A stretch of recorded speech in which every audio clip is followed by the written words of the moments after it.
So with school starting this week, I remembered, even as I've gotten older, I remember the days when my kids went off to school. There was a mixture both of relief and anxiety. The relief being, I'm getting the kids out of the house, right? The anxiety being the anticipation of the busyness of the school year, the craziness around the school year that comes upon you when that begins. It's a perk of getting older. Not only that you get a senior discount at IHOP, but it's a perk as you get older that you don't have to engage in the busyness of the school year. And I remember how crazy it was. Getting the kids up in the morning, my strategy was to use a bullhorn. Getting them up and getting them dressed and getting oneself ready as well for work. The craziness of trying to get breakfast together, get lunches packed, sending them off to ride the bus, or maybe you yourself driving to get them there. Dropping them off at a discreet distance so that you're not embarrassing them. Then going to work and going to all the meetings, hurrying to and fro, the busyness of work, till finally you look up and the kids have to be picked up and taken to soccer practice or music lessons or maybe both. Trying to squeeze in dinner before the PTA meeting or meeting with the teacher who's concerned about the behavior of your child who happens to throw their backpack at their best friend.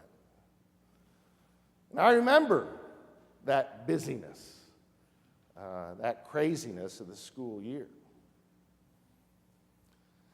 And I don't miss it. The truth is, probably all of us, even without kids, know and experience the busyness of modern life, the craziness of it, the running to and fro. In many ways, we all experience the anxieties, the worries, the distractions of that busyness. Statistics show that a significant portion of our population, many of us are on antidepressants or anti-anxiety. Some of it is just the drive to be busy and to be successful. Sometimes we, even as a church, operate on that principle. A busy church is a successful church. So we drive ourselves distracted with that busyness and craziness. We are all of us Marthas. All of us. All of us busy doing so many activities. And in fact, I'll be honest, I love Marthas. Marthas get things done. And all of us find ourselves doing many, many things to get certain tasks accomplished. And I love Marthas in the church. We need Marthas to get some of those things done. And so I often think when I read this story, I often struggle with this story in the sense of that I think Martha gets a bad rap. All she's doing is welcoming Jesus. She's probably preparing food, washing his feet. She's busy doing those activities of welcome and hospitality. And I always think I could totally relate to the unfairness of Mary sitting there at Jesus' feet. After all, we need Marthas, and we ourselves are Marthas who need to do the busy work that needs to happen for people to be welcomed and cared for. I can just see myself or see one of us saying to our boss, hey, hold on, I've got to go off and sit at Jesus' feet. I can't go to the meeting. Or I can just see us saying to the kids, oh, I'm not going to make dinner tonight. I got to go off and listen to Jesus, right? That would go over well. But what's interesting about this text is I'm not so sure Jesus is being critical of Martha for her busyness. I'm not so sure Jesus is being critical of her for that busyness, but essentially is saying, well, Martha, Martha, you are distracted and anxious and worried. And you have forgotten the one thing. Because in many ways, I wonder what that one thing is that she's forgotten. It's not her work. It's not her busyness. The very text that comes right before our Bible text is Jesus telling the story of the parable of the Good Samaritan. Now, the Good Samaritan is a busy person. He does a lot of busy things. He binds the wounds of the man who fell among thieves. He puts the man on his donkey. He travels with him. He takes him to an inn and pays for his way. Those are busy activities. Yet Jesus wouldn't be telling us don't do those things. No, I think the one thing Jesus is asking of Martha is not the work she's doing, or not that she shouldn't have some busyness in her life, as if we could avoid that. The one thing is, because of her distraction and because of her worry, she's not really there. She's not fully present in that moment. And that's the problem when we are distracted and worried by our busyness in our heads to get things accomplished. We are not fully present to ourselves and to those around us. And that's when we have forgotten the good thing. When we get so busy, we can't be present to our spouses, to our kids, and to each other. So distracted and so worried, we cannot be fully present. There was a social experiment done at Princeton Seminary. They recruited about 70 Princeton seminary students. And what they did was they invited these students and told them this was a study about religious vocation and jobs in the religious communities.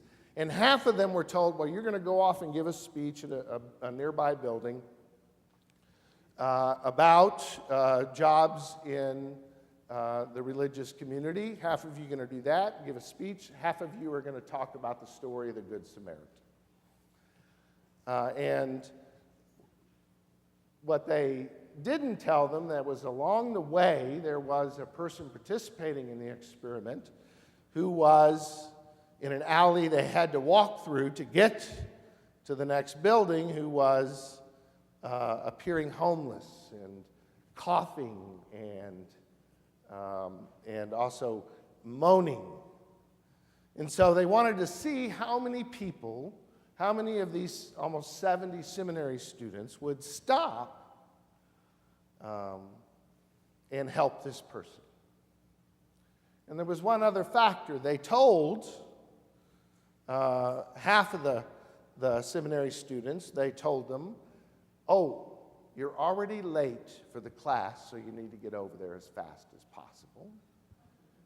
And they told the other half and said, oh, it doesn't start for a little while, but why don't you go ahead and head on over? And so they were interested.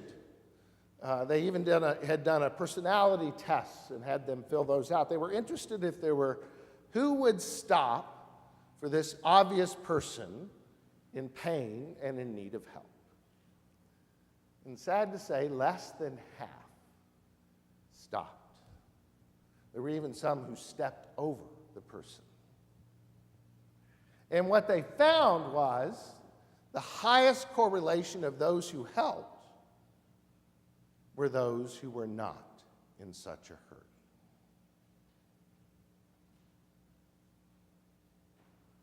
that those who felt pressed for time would not stop and help.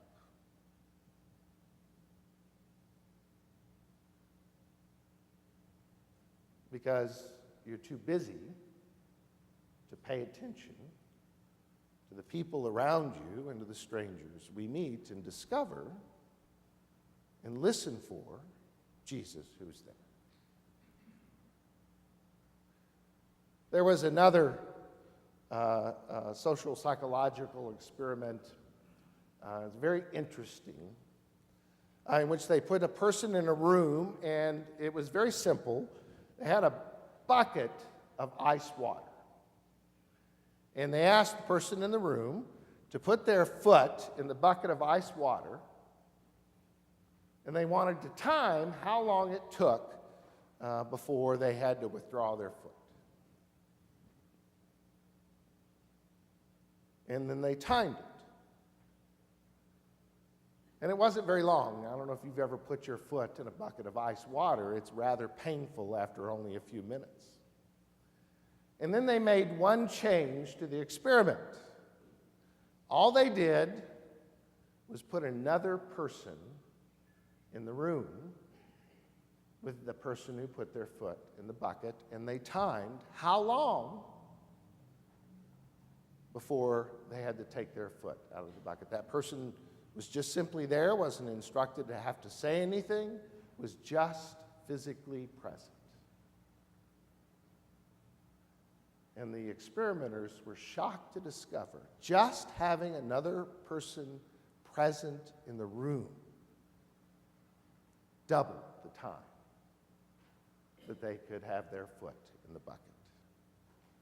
The simple fact of the presence of another human being helps us in times of pain and in times when we suffer. Just the simple fact of your presence with a neighbor, a family member, a person in need, just the simple fact of your presence, without distraction, without worry, can change people's pain. So while we live in busy times and find ourselves struggling with busy schedules, the challenge is not simply to stop being busy. The challenge is in the midst of that busyness to somehow be present to God in our neighbors, in our family, and in our friends. And that is our calling. To God be the glory this day and forevermore. Amen.